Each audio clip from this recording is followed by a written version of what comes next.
В соответствии с ранее изложенной технологией сварки, после соединения соединительной транзитной муфты, обеспечивающей композитность трубы, приваренной по внутреннему и наружному слою, осуществляется приварка, также соединение с необходимым вам элементом. Это может быть либо уголок, либо тройник, либо любой из деталей, возможных по номенклатуре, производимых заводом Нанопласт. Точно так же осуществляется нагрев. Нагрев в данном случае идет через ручной нагревательный элемент и сварочную головку. Время точно так же отмеряется в соответствии с технологической картой, которая прилагается в технической документации к трубе. Время прогрева фиксируется специальным таймером. По истечению времени издается звуковой сигнал.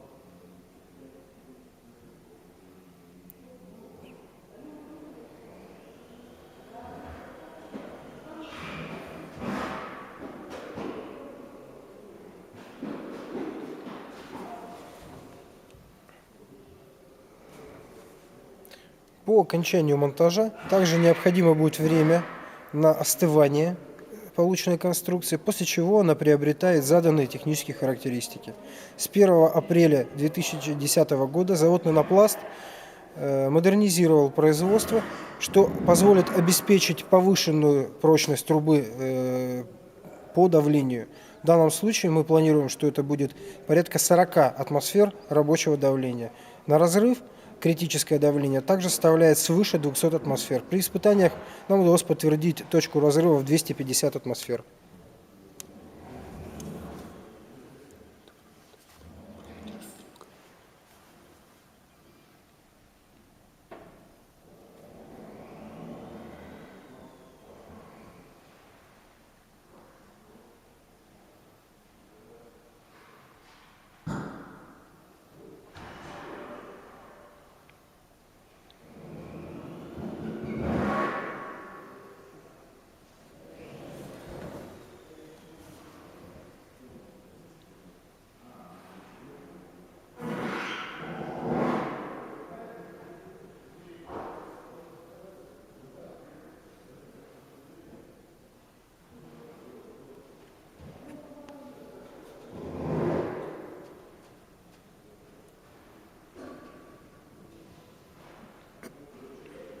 В данном случае соединение будет осуществляться вручную, без применения гидравлического сварочного аппарата.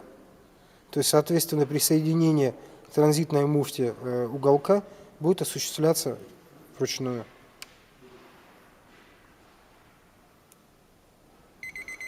Вот, теперь мы услышали звуковой сигнал, сигнализирующий об окончании времени разогрева.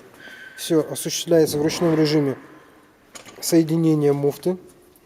Необходимо обеспечить давление в течение также времени, которое подразумевается технологической картой.